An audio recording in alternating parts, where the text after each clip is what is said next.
Salut à tous. Aujourd'hui, on aborde un sujet délicat et souvent mal compris, le pervers narcissique et la mort de sa mère. C'est un sujet complexe, car ces individus, connus pour leur manque d'empathie et leur égocentrisme, réagissent de manière très différente à la perte d'un parent. Alors, comment un PN qui semble incapable de ressentir des émotions profondes vit-il un tel événement? Pour commencer, il est essentiel de comprendre comment un pervers narcissique a grandi. Souvent, ces personnes ont évolué dans un environnement familial hostile, où l'affection et l'amour étaient rares. Leurs premières années ont été marquées par des traumatismes émotionnels qui les ont poussés à se déconnecter de leurs sentiments et à développer une personnalité centrée sur eux-mêmes. Ce manque d'affection a créé en eux un besoin constant d'admiration et une difficulté à établir des relations authentiques avec les autres. Quand un parent narcissique décède, le PN peut ressentir une forme de soulagement plutôt qu'une véritable tristesse. En raison de son incapacité à se connecter aux émotions des autres, il est souvent indifférent à la perte d'un proche, même de sa propre mère. Le décès de cette dernière ne provoque pas de chagrin, mais peut être perçu comme un événement qui ne fait que renforcer son propre statut. Un autre aspect crucial est le manque de compassion du PN.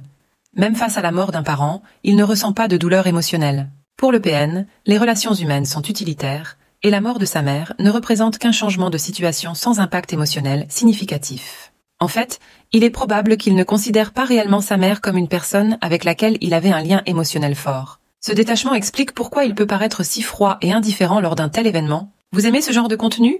N'oubliez pas de vous abonner à la chaîne, de nous suivre et de liker la vidéo pour que notre message atteigne plus de personnes en besoin d'aide. Il est également important de comprendre que le PN considère souvent ses parents, en particulier sa mère, comme des adversaires. Cette perception découle de l'idée que ses sentiments d'abandon ou de trahison proviennent de ses premières relations familiales. La mort de sa mère pourrait donc être ressentie non pas comme une perte, mais comme une libération ou une victoire sur un adversaire. Cela pourrait expliquer pourquoi le PN pourrait ressentir du soulagement ou même de la satisfaction plutôt que de la tristesse. Après la mort de sa mère, les réactions du PN peuvent surprendre.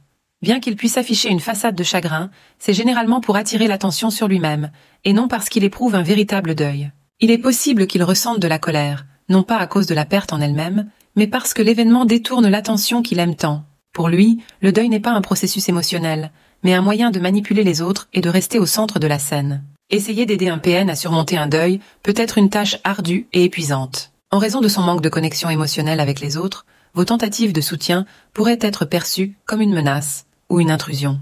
Dans ce cas, il est souvent plus sage de garder une certaine distance. Envoyer une carte de condoléances ou recommander un livre sur le deuil peut être des gestes plus appropriés, qui lui permettront de réfléchir à la situation sans se sentir attaqué ou jugé. Si vous vous sentez concerné par ce sujet, n'hésitez pas à vous abonner à la chaîne, à nous suivre et à liker la vidéo.